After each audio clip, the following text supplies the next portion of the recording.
Gaaddisa koo kan bonaaf gannaa dandeettii koo qorratti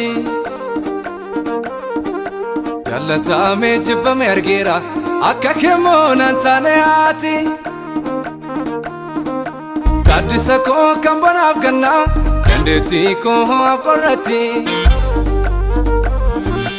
jaalatamee jibbame argeera akka keemmoo nan taane haati. Hirmaannaan kee tooran jiraadhu isa caaloo natti agarsiise maraatummaan koo mul'anne malee ani jaalala keetiifan qalbii buuse. Argannoo koo bara wallaalummaa argannoo koo kanaaf jiru sammaa argannoo koo gaafan bitintiru argannoo koo ammas kanaaf jiru argannoo koo bara wallaalummaa argannoo koo kanaaf jiru sammaa argannoo koo gaafan bitintiru argannoo koo ammas kanaaf jiru.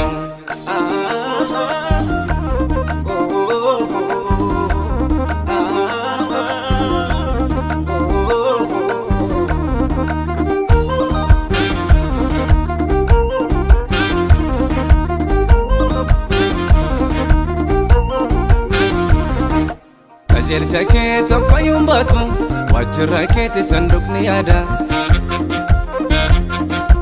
duree ka'ee wanta mul'atu of kennuu keetiif ragaa qabda. Malleessaan kee rakka'ee miti gaggeessuun kee qabsoo addaa'u iddoon taanetti gidirfamuun kee kanaaf jetteeti dhugaan haasa'u. Addunyaan kun taajabbii qaba kan jaallateef hin kennu lubbuu kanaaf horatte deeggaraa baay'ee kan si miidhellee hin beektu jibbu. Jaalalli kee keessatti qaba namni isaa miira koo harkisee waan addunyaan wal harkaa butu mi'a lafaana tuffachiise.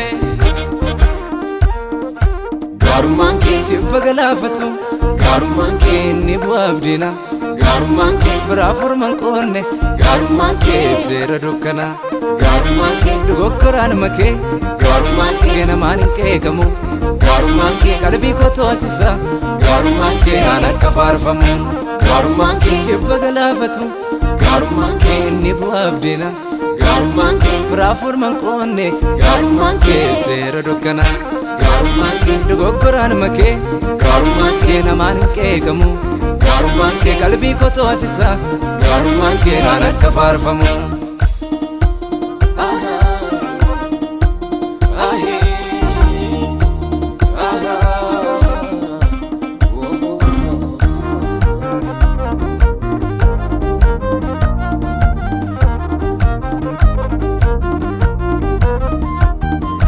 Jaalan qaba jechuuf hin saalfanne manis jaallosi mararaan koo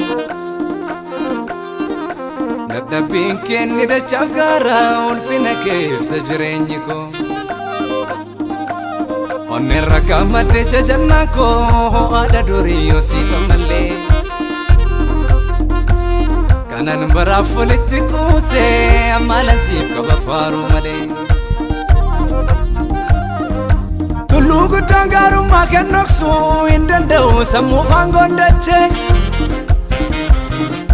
qajeelfama naarofne milkaa'ee eenyu daree kan dabaa qajeelchee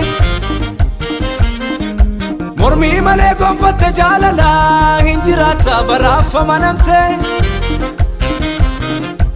hin abbatu yabbuun galata kee biyya beekaa namaaf akka arfamte.